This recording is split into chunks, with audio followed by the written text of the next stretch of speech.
ایک شخص کے ہاں صرف بیٹیاں تھیں۔ ہر مرتبہ اس کو امید ہوتی کہ اب تو بیٹا پیدا ہوگا، مگر ہر بار بیٹی ہی پیدا ہوتی۔ اس طرح اس کے ہاں یکے بعد دیگرے 6 بیٹیاں ہو گئیں۔ اس کی بیوی کے ہاں پھر ولادت متوقع تھی۔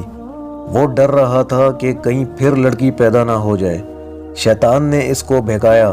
اس نے ارادہ کر لیا کہ اب لڑکی پیدا ہوئی تو وہ اپنی بیوی کو طلاق دے دے گا۔ اس کی کم عقلی پر غور کریں، بھلا اس میں بیوی کا کیا قصور؟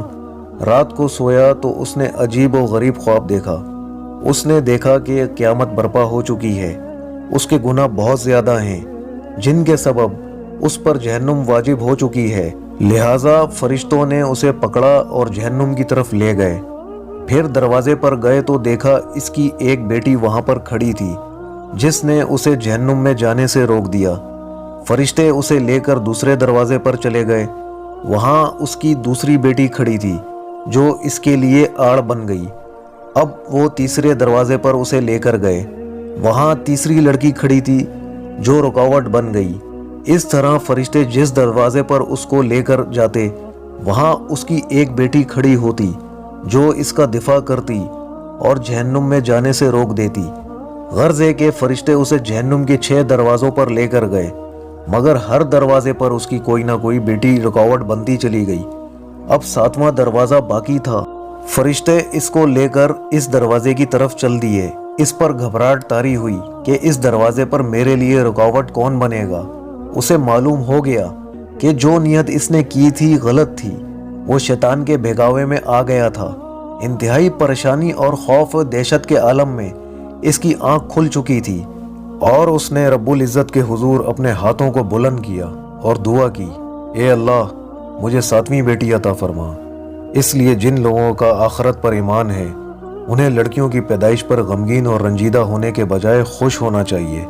ایمان کی کمزوری کے سبب جن بد عقیدہ لوگوں کا یہ تصور بن چکا ہے کہ لڑکیوں کی پیدائش کا سبب ان کی بیویاں ہیں، یہ سراسر غلط ہے۔ اس میں بیویوں کا یا خود ان کا کوئی عمل دخل نہیں، بلکہ میاں بیوی تو صرف ایک ذریعہ ہیں۔ پیدا کرنے والی ہستی تو صرف اللہ وحدہ لا شریک ہے۔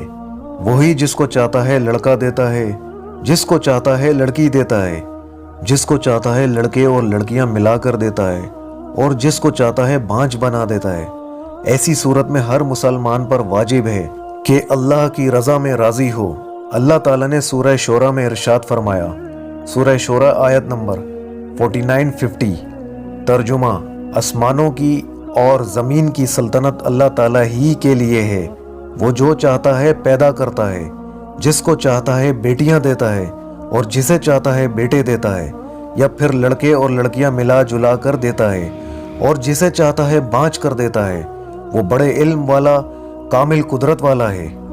اسلامی نالج اور دینی تاریخی واقعات دیکھنے کے لیے ہمارے چینل حسین شیخ 2.0 کو لائک کیجئے، سبسکرائب کیجئے اور گھنٹی کے نشان کو دبا دیجئے، تاکہ ہماری تمام آنے والی انفارمیٹیو ویڈیو آپ کو بآسانی مل سکیں۔ شکریہ۔